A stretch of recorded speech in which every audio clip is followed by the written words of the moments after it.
এবং বর্তমান প্রধান তারক মজুমদার দাদা যৌথ প্রয়াসে আমাদের নবম বাৎসরিক মিলন উৎসবের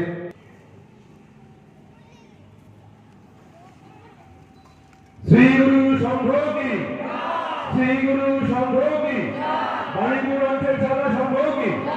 বাণীপুর অঞ্চল শাখা সংঘ কি, নবম বাৎসরিক মিলন উৎসব কি, বাণীপুর অঞ্চল শাখা